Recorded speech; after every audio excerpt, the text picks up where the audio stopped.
Ricardo, que infelizmente teve um probleminha e não pôde vir, mas é um grande prazer receber aqui o doutor Álvaro Cruz. Doutor Álvaro Cruz, ele é médico, formado pela Universidade Federal da Bahia, ele concluiu o mestrado e doutorado na UFPA e fez o pós-doutorado na Universidade Johns Hopkins.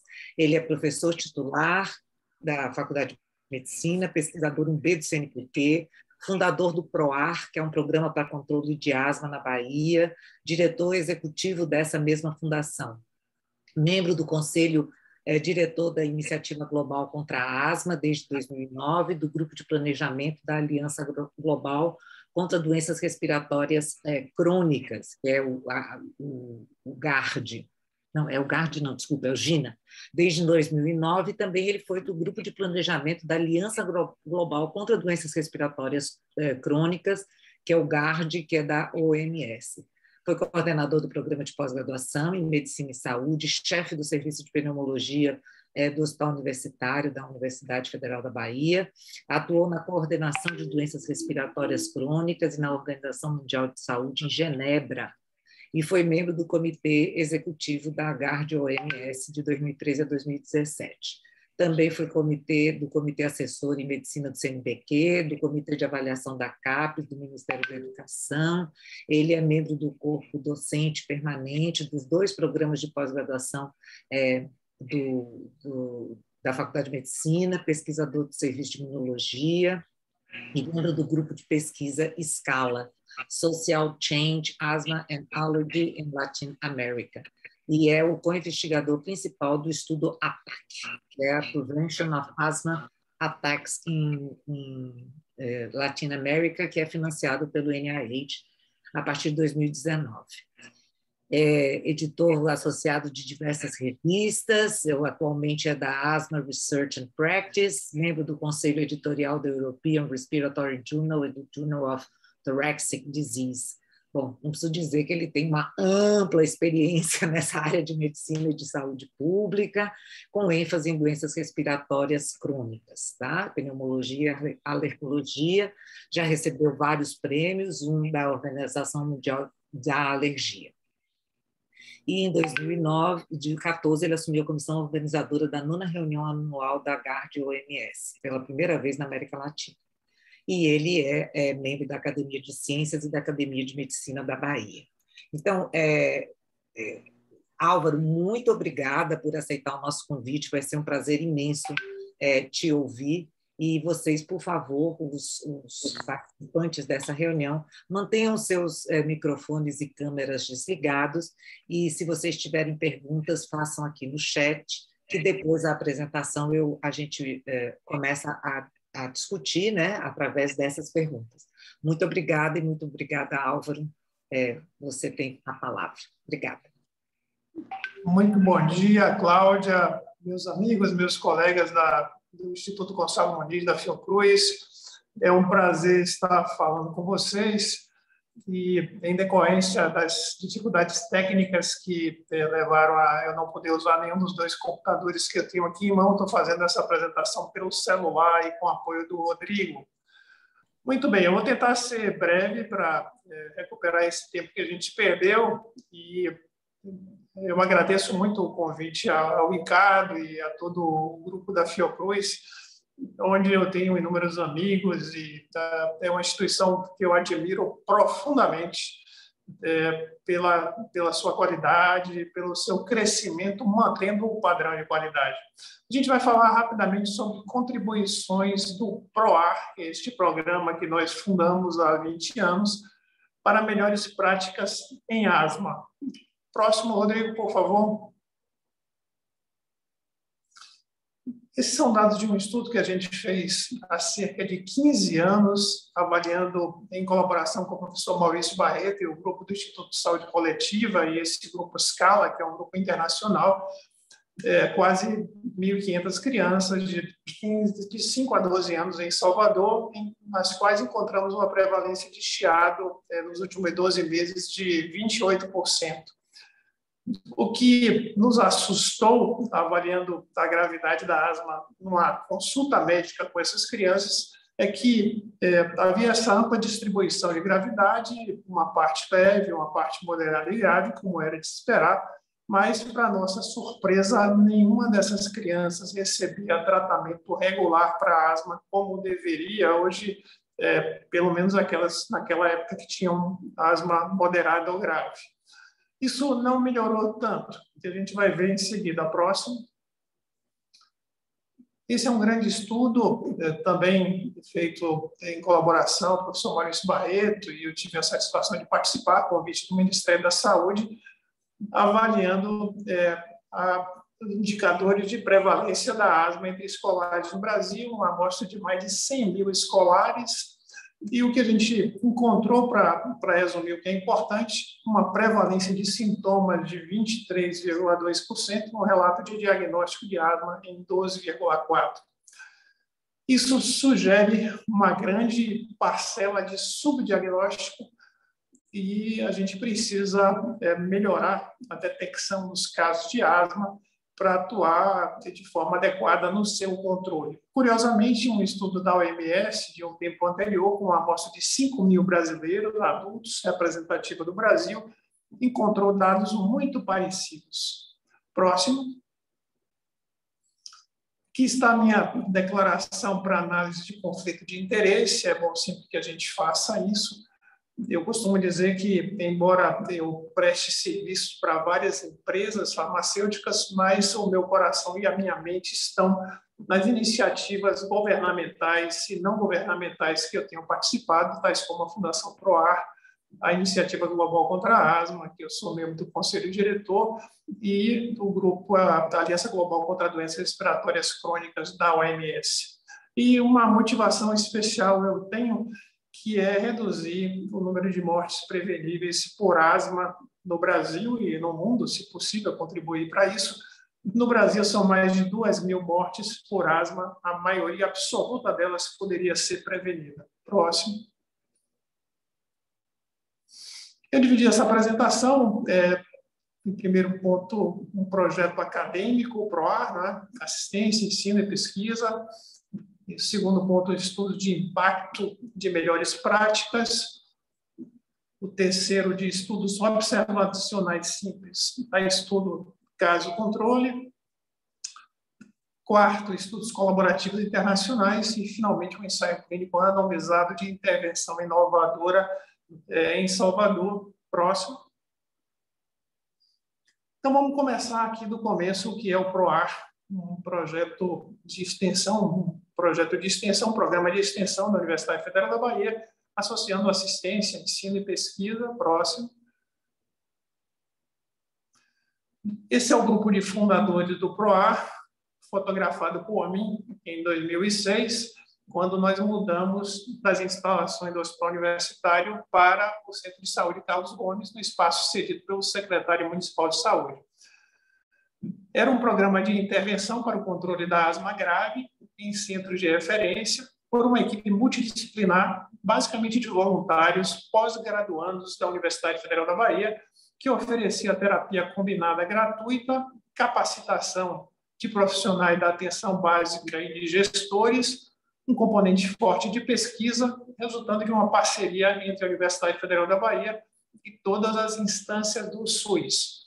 Nesse grupo, a gente tem o doutor Eduardo Ponte, aqui começando da esquerda para a direita. O doutor Eduardo hoje é chefe do Departamento de Medicina da Faculdade de Medicina de Jundiaí.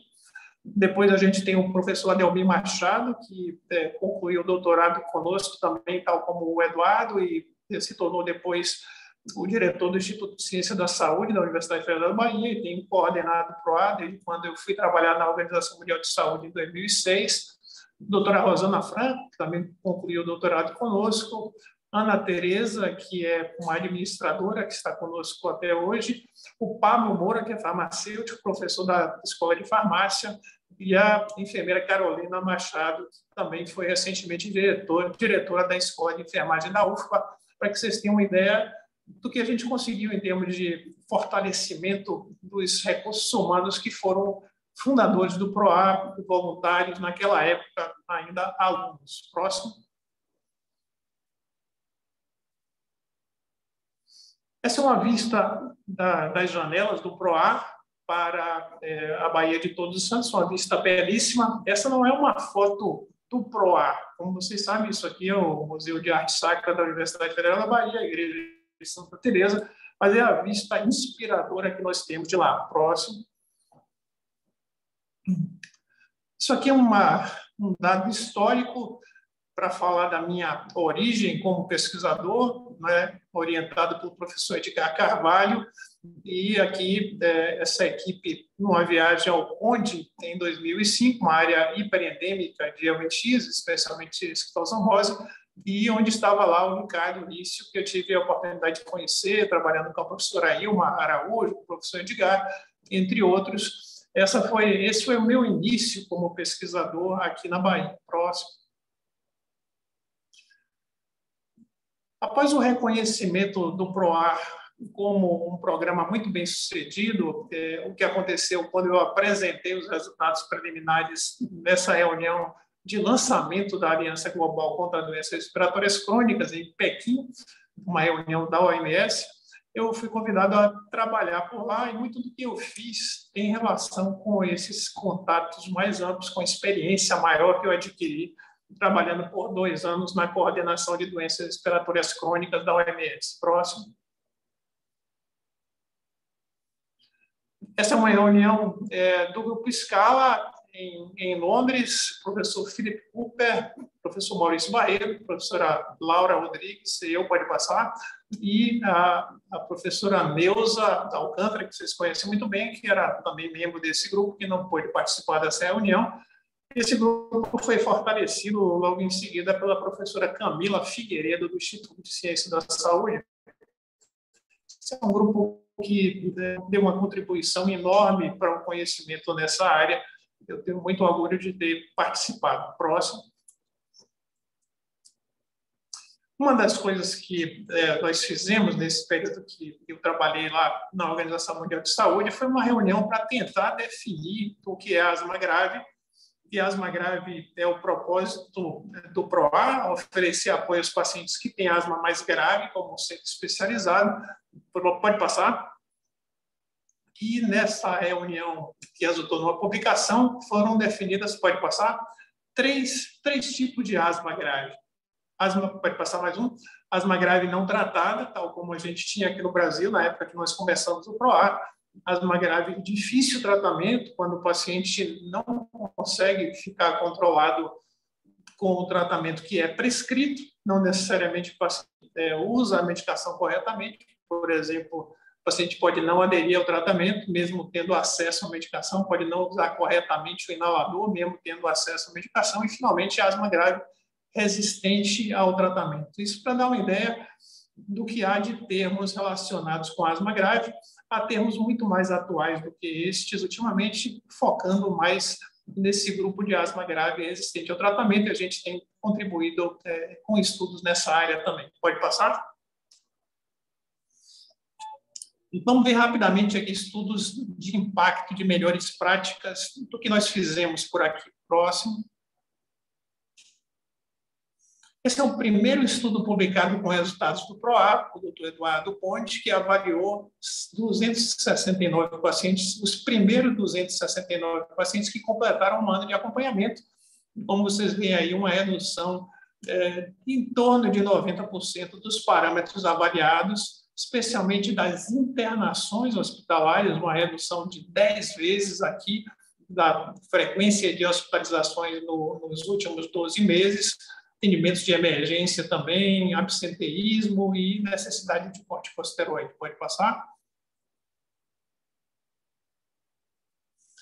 Aqui, dados apresentados numa reunião do SUS em Brasília, já resultando de uma publicação, ou de algumas publicações que estão aqui resumidas, e evidenciando que, a partir do terceiro ano do funcionamento do PROAR, à medida que muitos pacientes, cerca de 3.000, tinham sido incluídos no programa e recebiam medicação contendo o corticosteroide inalado, que é o mais importante, pode passar, houve uma redução de 74% nas hospitalizações por asma em toda a cidade de Salvador, de 3 milhões de habitantes, isso contando com a ação de 4 centros de referência espalhados pela cidade, cujo principal era o programa que funcionava no Hospital das Clínicas, que depois mudou para a Secretaria Municipal de Saúde. Pode passar?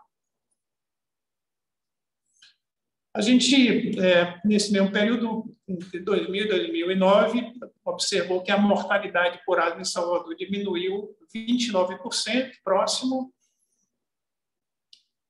e houve uma redução das despesas familiares, que consumiam 29% do orçamento familiar.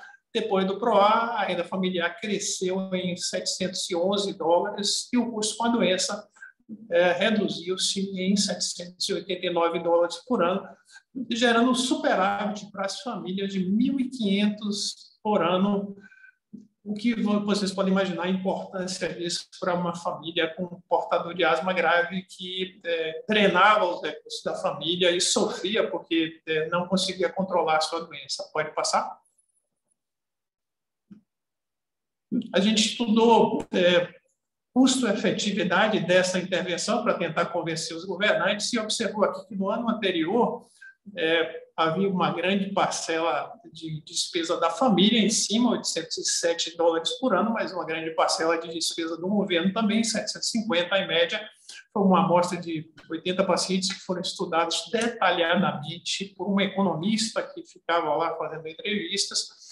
E no ano depois da entrada no PROA, praticamente as famílias não gastaram mais nada e houve uma redução aí para menos da metade do que o governo gastava. Então, foi um programa de custo-efetividade ideal. Você melhora desfechos, como a gente mostrou antes, e reduziu o custo.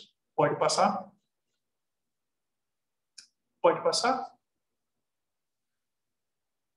Aí a gente conseguiu respirar bem, obtendo mais recursos para pesquisa e avançou para além dos estudos operacionais, observacionais, e passou a fazer alguma coisa um pouco mais sofisticada, como a gente vai ver em seguida, começando por um estudo caso-controle. Pode passar? Antes de avançar nessa conversa, eu queria trazer para vocês esse diagrama com uma possível trajetória da asma com evolução desfavorável. A doença começa do começo, como sempre, e pode seguir para uma asma grave em diferentes passos próximos. Isso está relacionado com exacerbações, são as crises de asma, que está associado a declínio de função pulmonar, consequência de remodelamento das vias aéreas, próximo. Pode passar? Que gera mais exacerbações, próximo, e que resulta em asma grave e ou morte. Mais um, por favor. Mas hoje a gente sabe que existe risco de morte também em formas mais leves da doença. Aliás, a maioria das mortes por asma não acontece na asma grave, porque a asma grave é uma minoria e geralmente é tratada de forma mais cuidadosa, e a gente tem que fazer o possível para lidar ou evitar as exacerbações que estão por trás desse processo de deterioração progressiva e ameaçam a vida das pessoas. Próximo. Pode passar, vamos abreviar um pouco a apresentação. Mais uma vez, pode passar. Pronto, esse é um estudo que eu acho muito interessante, foi um estudo caso-controle feito com os primeiros 58 pacientes que morreram por asma, mesmo acompanhados no PROA. É o estudo de mestrado da enfermeira Andréa Fernandes, que hoje ensina enfermagem em Brasília. E vejam aqui, nessa coluna das características, que a asma não controlada no último ano, penúltimo item, está associado com uma chance de morrer de quase 3 vezes. Esse é um indicador importante de risco de morte em asma, especialmente em pacientes com asma grave, e essa nossa contribuição é importante para demonstrar isso. Por outro lado, no último item, o VF1 pré-broncodilatador maior do que 60%, Isso aqui é um indicador de função pulmonar medido na espirometria, e o que a gente vê aqui, quando a função pulmonar está razoável, acima de 60%, o indivíduo fica protegido de morrer, aí uma razão de chances próxima de 0,2, né? O que também pode ser interpretado da forma oposta, que é se o paciente tem uma função pulmonar menor do que 60%, ele tem uma chance bem maior de morrer. Próximo.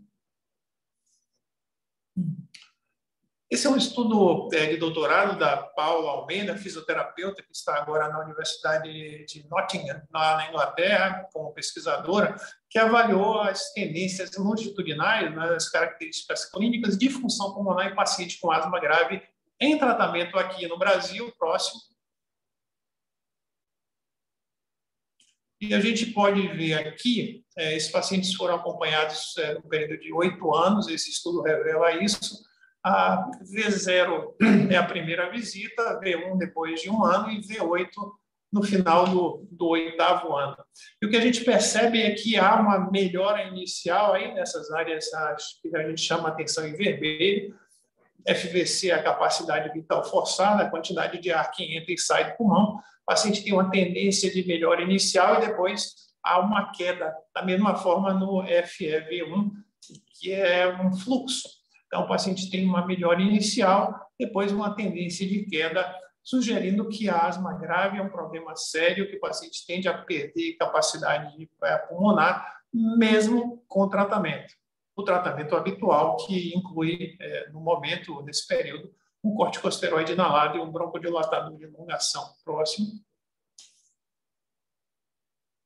Numa colaboração com o grupo de pneumopediatria da UFMG, nós encontramos algo muito parecido aqui no VF1, FEV1, que é o volume respiratório forçado primeiro e segundo, mostrando que pacientes com asma grave têm uma tendência de ter uma queda, um declínio de função pulmonar. Essa linha mais grossa cinza é o grupo que ficava bem com uma dose mais baixa de corticoide inalado, uma dose média, enquanto que na linha escura preta é um grupo que precisava de uma dose mais alta de corticosteroide e ainda assim o paciente evoluiu com perda de função pulmonar. Importante, então, atentar para o fato de que os corticosteroides inalados, que são a principal arma que a gente tem para tratar os pacientes, não é suficiente para controlar esse declínio da função pulmonar, essa tendência de remodelamento das vias aéreas que pode acontecer no paciente com asma grave. Próximo. Mais uma evidência em torno disso. Esses são números de pacientes que nós acompanhamos com a asma grave lá no PROA, uma amostra de 473 pacientes. Aqui nesse grupo que está circulado com esse retângulo vermelho, né, a gente vê o VF1, pós-broncodilatador menor do que 80%, uma proporção enorme, quase 80% dos pacientes têm essa disfunção. Depois, essa relação do VF1 com a capacidade vital forçada menor do que 70%, aí mais da metade. Então, esses pacientes que nós acompanhamos lá são pacientes muito graves e que já chegam, depois de uma longa jornada, sem tratamento adequado e possivelmente com a doença meio que irreversível, semelhante ao que acontece nos tabagistas com o cigarro, que desenvolvem a doença pulmonar obstrutiva crônica. Próximo, por favor.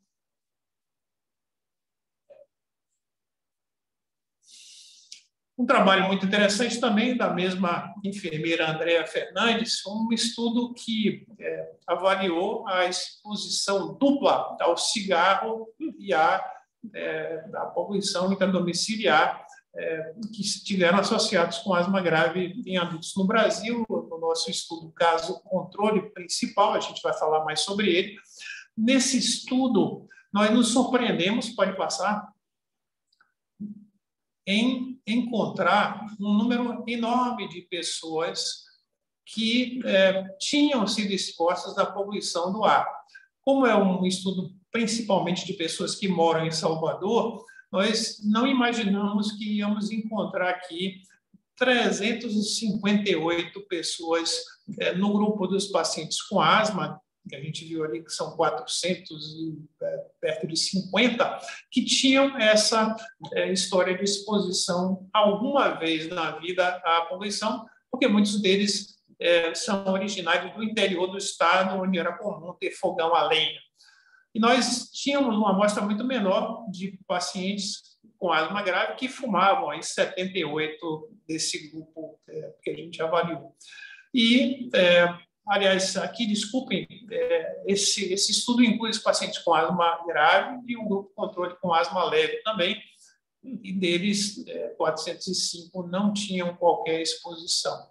E o que a gente chama a atenção nos parâmetros de função pulmonar, que vocês estão vendo do lado esquerdo aqui, é que no grupo que teve uma exposição dupla ao tabagismo e à poluição domiciliar, eles tinham parâmetros de função pulmonar bem mais baixos, e mesmo quando a gente compara os que tinham exposição...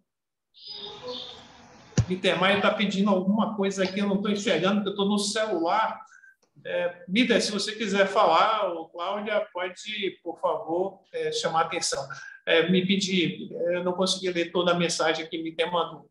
Mas o que eu queria chamar a atenção aqui é que no grupo que esteve exposto somente à poluição domiciliar, os parâmetros de função pulmonar eram um pouco menores do que o grupo de fumantes. Então, não somente o número foi muito maior dos que tiveram exposição à poluição domiciliar, como o impacto dessa exposição foi maior sobre a função pulmonar dos pacientes. Nem sempre foi estatisticamente significante, mas uma tendência de estar menor. E a gente não pode mais entrevistar qualquer pessoa com problema respiratório sem perguntar se há uma história de exposição à poluição domiciliar. Próximo. Pode passar?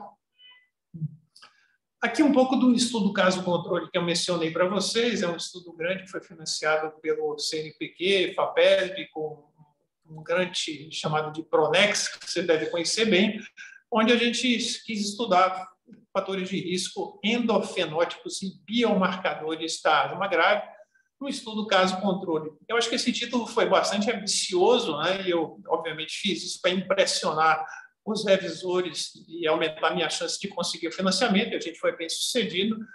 Nós queríamos comparar essa coorte de asma grave que nós temos com um grupo com asma leve e um grupo sem asma. Então, um duplo controle, asma grave, asma leve e sem asma. Nós começamos aí entre 2013 e concluímos a coleta de dados em 2015. Próximo. Aqui está o que nós fizemos, né? uma avaliação em relação aos pacientes com asma grave que já tinham sido acompanhados no ambulatório central de referência do PROAC, começando com 1.678. A gente acabou lá embaixo com 473 que tinham todos os critérios para asma grave, numa auditoria de 2 experts, e 71 que a gente chamou de asma grave 2, um grupo que tinha muitas características de asma, mas não tinha o critério funcional, que é da reversibilidade. Isso pode ser porque esses pacientes já não mais respondiam ao broncodilatador em função do remodelamento das suas vias aéreas. Pode passar? Aqui estão alguns dados preliminares desse estudo, e eu vou ser muito... Próximo, por favor. Eu vou ser muito rápido pela questão do tempo, né? A gente tinha aí esses grupos, né? A asma grave 1 é aquele com todos os critérios, a asma grave 2 sem o critério funcional, a asma moderada e sem asma, grupos com números expressivos, né? Que trazem, como planejado, uma amostra que nos permite um poder muito bom. E a gente tem muitos outros dados que ainda não foram completamente analisados, né? E a gente vai conversar um pouco sobre questões relacionadas à eosinofilia e níveis de IgE ou testes alérgicos. Só a título de introdução, no grupo de asma grave, nós tínhamos 64% com testes alérgicos positivos, em comparação a 34% do grupo sem asma, 69% do grupo com asma leve a moderada. Próximo. Tem uma outra coisa aqui que eu acho que é importante chamar a atenção, um pouco para baixo aqui, o FE, F2575, tá aqui a quinta linha. Vocês podem, exatamente, obrigado, Rodrigo. Então, a gente vê aqui que na asma grave, desse grupo 1, 39% do predito, em média, enquanto que na asma leve e moderada, 80%, nos indivíduos sem asma, 99% do predito, como era de esperar. O que a gente quer chamar a atenção é que esse é um parâmetro espirométrico muito simples, que mostrou uma sensibilidade grande em detectar precocemente alterações das pequenas vias aéreas mais periféricas nesse grupo com asma grave. Então, um parâmetro simples, da mesma forma que os eosinófilos no sangue, como a gente vai ver em seguida, têm sido parâmetros ou biomarcadores muito valorizados na identificação de fenótipos da asma. Próximo. Esse é um estudo de uma doutoranda farmacêutica Aline Matos, coordenadora do curso de uma universidade em Jequié, esqueci agora qual é a universidade exatamente, mas mais gente formada pelo PROAR trabalhando por aí.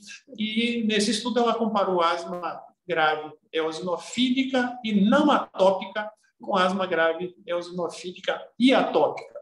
Então, para tentar entender do ponto de vista clínico o que é diferente desses grupos, né, que apresentam eosinofilia no sangue periférico e não são atópicos, do que é mais habitual, paciente com eosinofilia que tem atopia. A gente não encontrou nada de significativo, exceto a IgE total, que foi maior, como era de se esperar no grupo atópico. Próximo. Esse tipo de alteração e outras questões relacionadas à desregulação do sistema imunológico tem sido mais explorado. Esse aqui é um trabalho da Jamile Fernandes, que é professora agora da UFOB, fez doutorado orientado pela professora Luciana Cardoso, professora Maria Ilma, trabalhava no SIM lá com o professor Edgar, e depois foi trabalhar conosco no PROAR. Então, tem muita coisa já publicada para quem tiver interesse em detalhe mais de imunopatologia da asma. Próximo. Por outro lado, uma colaboração muito estreita com a professora Camila Figueiredo e o Rian Costa, lá do ICS, a gente tem avançado em estudar determinantes genéticos de pobre resposta ao tratamento na asma grave. Essa é uma revisão que nós publicamos agora esse ano. O Ricardo Figueiredo é um aluno de mestrado da UFS, em Feira de Santana, que está trabalhando conosco. Próximo. Rapidamente agora, na fase final, esses estudos colaborativos internacionais, a gente não tem muito tempo mais, e você bem breve. Próximo. Essa é uma publicação na revista de maior impacto da área de alergia no mundo, a convite, que, de alguma forma, reconhece o trabalho desse grupo todo do Scala, que o professor Maurício e a professora Laura Rodrigues organizaram e consolidaram a colaboração que me envolveu, o professor Felipe Cooper, da Inglaterra, a professora Camila Figueiredo e a professora Neuza Alcântara Neves. Quem tiver interesse, está disponível, está lá em 2017. Próximo. Esses são resultados interessantes de uma comparação que nós fizemos com um estudo europeu chamado UBioPred, a principal coorte internacional de asma em estudo hoje, e nós comparamos nossos dados em vários aspectos e, surpreendentemente, encontramos muita semelhança na idade, no índice de massa corpórea, na função pulmonar e, surpreendentemente, até na contagem de eosinófilos, como vocês estão vendo aqui, uma proporção relativamente comparável. Eu não esperava que isso acontecesse diante da frequência de aumentismos aqui no nosso meio, mas aparentemente isso não é um problema tão sério. A gente encontrou somente 3% na amostra do PROAR. Próximo. Aqui avaliando essa questão da contagem de eosinófilos em indivíduos sem asma, para ter uma ideia do que seria o esperado, a gente encontrou uma mediana de 152 Curiosamente, esse é o ponto de corte que tem sido usado internacionalmente para caracterizar uma asma eosinofílica. Próximo. Um outro estudo muito interessante, com um grupo internacional forte, liderado pelo professor Neil Pearce, aqui na Bahia o coordenador é o professor Maurício Barreto, e a gente tem participado de uma tentativa de caracterizar fenótipos da asma de uma forma ampla em vários países próximos. E uma das colaborações desse artigo que eu mencionei antes foi a publicação do protocolo. Agora já tem resultados, e o que é interessante nesse estudo é que, avaliando o escarro induzido para a presença de células inflamatórias, em 50% dos pacientes de vários países, somente nós encontramos evidência de inflamação. O que sugere que a inflamação da asma é uma coisa intermitente, pelo menos de forma mais exuberante, e que pode ser tratada de forma intermitente e não necessariamente de forma contínua. Obviamente, isso não é um estudo de biópsia, que seria o ideal, mas é praticamente impossível fazer estudo de biópsia nessa proporção. Próximo. Quero finalizar apresentando esse ensaio clínico randomizado de intervenção inovadora próximo, que foi financiado pelo Instituto Nacional de Pesquisa, pode passar, do Reino Unido. Pode passar? Pode passar?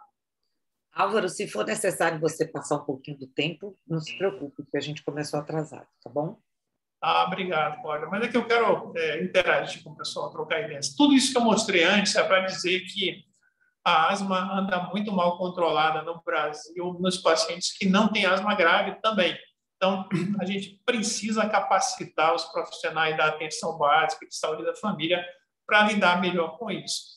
Esse projeto é um projeto de um estudo randomizado por cluster para capacitar profissionais da atenção primária do Distrito Ferroviário aqui em Salvador, e a gente pensava em acompanhar os pacientes por um ano com o que a gente chama de cuidados colaborativos, que era um treinamento em serviço dos profissionais da atenção básica e um grupo deixando o paciente frequentar os serviços na rotina do atendimento.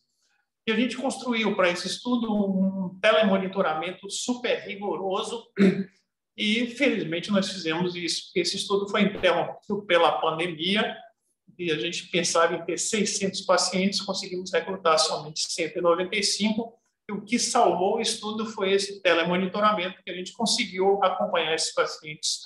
E vamos ter algum resultado próximo. Pode passar. Aqui está a área que a gente ia trabalhar no Distrito Ferroviário, e aqui algum resultado preliminar do que a gente observou. Pode passar, Rodrigo? Então, esses pacientes, o anterior, esses pacientes que nós avaliamos, 195, né, a gente colheu dados sobre o passado deles, últimos 12 meses. Eles tinham, então, uma média de 5 visitas a serviço de emergência no último ano e tinham usado corticoide oral, aí uma média de cerca de 3 a 4 vezes no último ano, indicando que esses pacientes não tinham tratamento adequado e que o tratamento deles era oferecido na emergência, tomando corticoide, tudo que não deve ser feito. O que nós resolvemos fazer agora, já que o estudo randomizado foi comprometido pela pandemia, é oferecer um teletreinamento para toda a rede pública de Salvador, das UPAs, das unidades de atenção primária, e voltar ao início do PROA, levando pacientes que vão para a emergência para uma avaliação do especialista, tentando controlar o paciente e devolver para a atenção primária com supervisão para ver se as coisas melhoram por aqui. Próximo. Pode passar? Pessoal, eu queria finalizar o anterior, por favor, falando da nossa ligação com a Iniciativa Global contra a Asma, que tem uma página na internet que tem muita informação para quem tiver interesse, especialmente para a área clínica.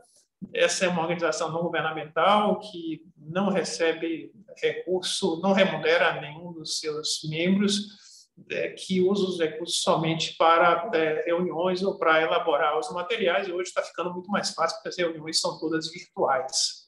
Próximo.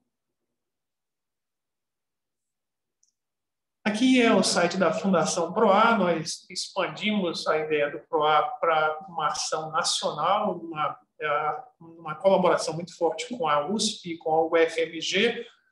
E nós temos agora essa fundação, e vocês visitando a página também vão encontrar muita coisa, muita informação, especialmente para quem tem pessoas com asma na família, mas também para os profissionais de saúde. Pode passar?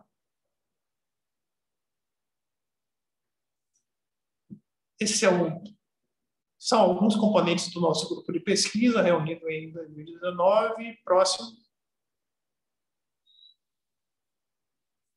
E aqui uma lista de nossa equipe, nossos colaboradores, que certamente está incompleta, porque sempre está chegando mais alguém. Muito obrigado pela atenção de vocês. Eu fico aqui disponível para alguma pergunta ou comentário. Álvaro, muito obrigada pela sua fala, foi muito boa. A gente vê toda essa evolução do PROAR e tudo isso que você tem realizado, você e sua equipe nesses últimos anos, é realmente algo impressionante e de importância em saúde pública enorme. Eu vou começar logo as perguntas do chat, porque Miter Maia, ele tem o maior prazer em te ouvir e ele informa que vai ter que sair às 10. Então, ele fez logo uma pergunta aqui no meio, até que ele fala, seria possível comentar as implicações da asma na COVID e da pós-COVID no paciente asmático? Miter, é muito interessante. Me convidaram para escrever um artigo sobre esse tema e eu fiz um levantamento do DataSUS comparando 2020 com 2019, os meses do período crítico da pandemia, de abril a setembro de 2020, e nós, para nossa alegria, encontramos uma redução para menos da metade das hospitalizações por asma no Brasil, o que confirma a nossa experiência clínica no setor público e no setor privado, que aconteceu alguma coisa que protegeu esses pacientes. Pode ter sido o uso mais regular de tratamento, pode ter sido o cuidado com contaminação com infecções virais, que acabou protegendo os pacientes de infecções por rinovírus, que são a principal causa de exacerbação por asma e por DPOC também. Então, a gente tem que aprender lições com essa situação e, felizmente, agora respondendo a sua pergunta, o coronavírus não faz mal maior a quem tem asma.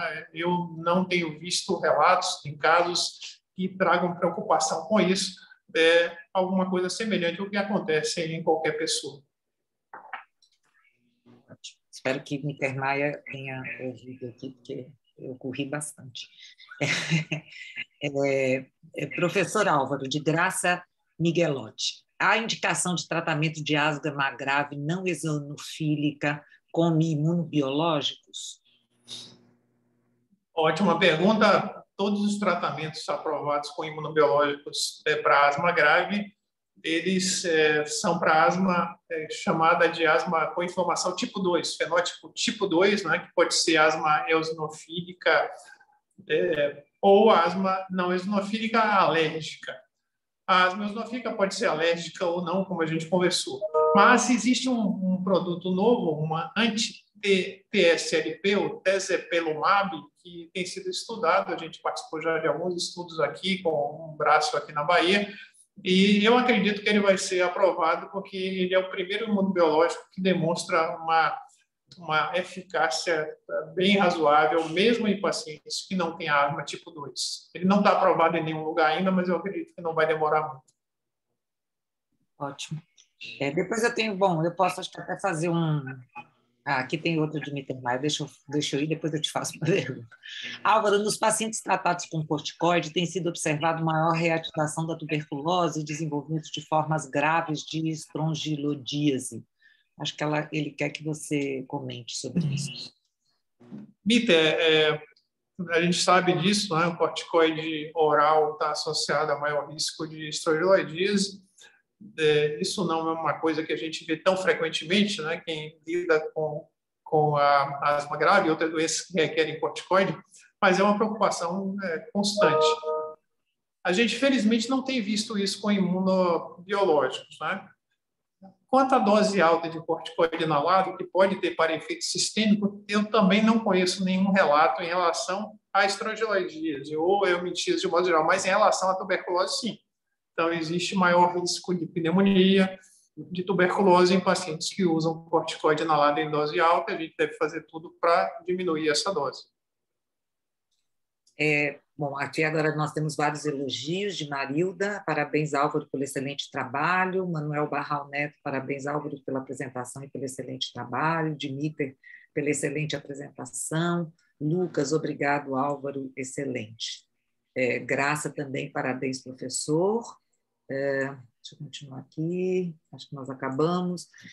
Mas aí eu tenho algumas perguntas em relação a esses imunomoduladores, né? Eu me lembro que tinha um trabalho bem interessante, bom, eu vou fazer a pergunta, depois eu volto aqui. Tinha um trabalho bem interessante do grupo de Ilma e de vocês, né, que você trabalhava junto, que era em relação aos pacientes que tinham esquistossomose pela alta produção de L10, você apresentava uma frequência menor de asma, nem falo de asma grave, falo de asma mesmo, né? E que isso poderia estar relacionado com alguns antígenos, e eu sei que do xistosoma, eu sei que esse trabalho continuou, Luciana tem feito muita coisa nesse sentido. Como é que está essa história dessa imunomodulação via essa citocina? Cláudia, a gente tinha assim, uma esperança muito grande de que isso trouxesse alguma opção de tratamento a curto, médio prazo, né? E havia evidências de estudos há mais de 10 anos nesse sentido, como você chamou a atenção. E há estudos em animais de laboratório, em colaboração aí, a Luciana participou muito disso, com o professor Sérgio Oliveira, o professor Edgar, que trazem uma perspectiva da gente tentar alguma coisa em humanos. Mas até agora, que eu tenha conhecimento, não se conseguiu chegar nesse ponto, eu estou aguardando. Então tá. Não, tem trabalhos interessantes agora também nessa linha, na linha experimental, completamente experimental, sobre a possibilidade de você induzir tolerância a esses indivíduos, né? Então você acabaria induzindo IL-10 e você não teria imunoreatividade. Eu acho que também é bem interessante essa linha agora de raciocínio. O Leonardo Siqueira, ele pergunta, professor, obrigado pela excelente pergunta, pela palestra, e uma pergunta, qual a principal diferença entre asma alérgica e não alérgica em termos de resposta celular e eosinofílica? Muito bem. Essa questão da imunopatologia da asma não é tão simples como a gente imagina, né? Por exemplo, nesses estudos de Jamil, que eu mostrei rapidamente, o que a gente observa, confirmando o que tem na literatura, é que na asma mais grave, que tem muita inflamação, você tem um componente TH2 e TH1 misturado, né? Não é uma coisa tão simples e dicotômica como se podia imaginar. Essa distinção entre asma alérgica e não alérgica, da mesma forma, né? As coisas não são sim ou não. A gente tem um paciente que tem um componente atópico, alérgico muito evidente, né? Com fenômenos associados com IgE, e tem outros pacientes que têm isso numa proporção menor. Eu vou citar aqui um exemplo de uma observação que ilustra bem o que eu estou dizendo e os mecanismos complexos que estão por trás disso. O primeiro imunobiológico para asma grave foi a anti-IgE, e havia uma esperança enorme de que houvesse uma resolução do problema, né? Porque se acreditava muito na importância da atopia, dos mecanismos relacionados com o IgE, e foi uma decepção, porque não teve uma resposta tão fantástica como se esperava. No entanto, Cláudia, há estudos que mostram que mesmo no paciente que não é alérgico, mesmo o paciente que não tem nenhum indicador de alergia, você pode ter bom resultado com a anti-IgE, possivelmente relacionado com mecanismos regulatórios aí que envolvem receptores de alta afinidade para IgE. Então, as coisas são bem mais complicadas do que a gente imagina, e para a gente dar uma opinião assim em um minuto. Difícil, né? Não é uma coisa assim, é sempre um tema complexo. O Mittermeier me agradece, ele esperou para ouvir todas as respostas, feliz final de semana para todos. E o Leonardo, que fez a pergunta, fala, claro, dá uma risadinha e fala muito obrigada. Marilda. Álvaro, você poderia comentar sobre a indução da broncoconstricção em atletas com asma? Vocês chegaram a investigar? Marilda, isso é um fenômeno bem conhecido, né? E que tem sido muito explorado em outros países, e a gente acabou não dedicando muito interesse a isso, porque é difícil a gente competir com quem tem recursos maiores nessa esfera. É muito conhecido em nadadores, é muito conhecido em atletas de esporte de inverno, né? E há um debate grande sobre quais são os fenômenos envolvidos nesse broncoespasmo, que é alguma coisa bem conhecida, né? Se é o ressecamento, se é o resfriamento, se é uma mistura das duas coisas. E, no final das contas, de um modo geral, toda pessoa que tem asma tem um certo componente de asma induzida por exercício, porque a asma se caracteriza por uma hiperreatividade das vias aéreas a estímulos variados. Então, o exercício, pelo ressecamento e ou pelo resfriamento da via aérea, acaba gerando esse estímulo. E tem outras coisas mais. Por exemplo, quem tem asma sabe que, às vezes, somente dar uma gargalhada pode desencadear uma crise de asma, ou sintoma de asma, que sugere que alguma coisa mecânica ali da movimentação, a hiperatividade é tão grande que até isso pode, por uma via aí neuronal, levar a uma broncoconstricção. Então, a asma de exercício é encarada como uma manifestação da asma, e o tratamento é mais ou menos o mesmo que se faz para asma de modo geral, e a grande novidade é que para asma leve, a recomendação atual é usar uma combinação de um broncodilatador de elongação com efeito rápido, que é o formoterol, com um corticosteroide inalado, quando o paciente tem sintoma. Não precisa mais fazer tratamento regular, como se recomendava para boa parte desses casos, porque os pacientes não usam. E se ficarem usando somente um broncodilatador, isso não é tratamento para asma. Tem que combinar o broncodilatador para aliviar o sintoma e um corticosteroide em dose baixa para diminuir um pouquinho aquela inflamação que certamente está aumentada. Essa pergunta foi boa para mim, porque eu sinto isso depois, às vezes, de algum exercício, aquela realmente um broncoespasmo. É interessante. Álvaro, eu só tenho mais uma pergunta, eu acho que não tem mais perguntas aqui no chat. É interessante assim que a gente observa, por exemplo, quando você tem crianças que passam a apresentar asma, mas depois isso acaba levando a uma resolução e se mostra que, por exemplo, a asma, quando começa na fase adulta, é muito mais grave. É uma capacidade, uma plasticidade de função que acaba levando a essa melhora em crianças e piora em adultos? Esse é um assunto que não é completamente esclarecido, viu, Cláudia? É um fato, né? A gente sabe que as crianças têm muito mais sintomas semelhantes à asma, aí na faixa de 2 a 5 anos. E o que a gente sabe é que a maioria desses sintomas são relacionados com infecções virais. Aquelas que têm história familiar de atopia, de alergia, ou que já têm manifestação de alergia, tendem a continuar depois dos 5 anos.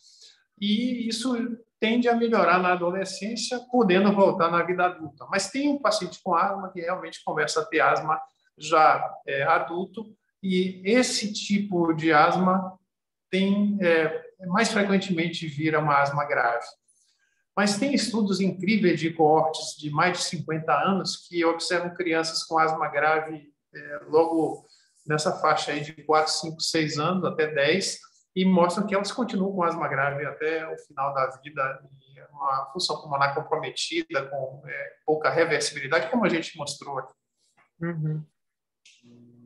Bom, Álvaro, eu te agradeço novamente pela sua disposição, pelo seu tempo, que a gente sabe que é extremamente apertado, que você esteve aqui conosco para dar essa palestra. Te peço desculpas pelos problemas técnicos iniciais, mas são coisas que acontecem nesse mundo tecnológico. E muito obrigada e espero te ver uma próxima vez para você continuar falando sobre esse assunto tão interessante e tão bonito e importante em termos de saúde pública aqui no nosso estado e no mundo inteiro, como você mesmo mostrou. Muito obrigada, viu, Álvaro? Obrigado a vocês, Cláudia. As perguntas foram excelentes, viu? Fico à disposição de vocês quando vocês quiserem para voltar aí pessoalmente em breve. se Deus quiser. Tchau, Álvaro. Abração. Obrigada. Tchau.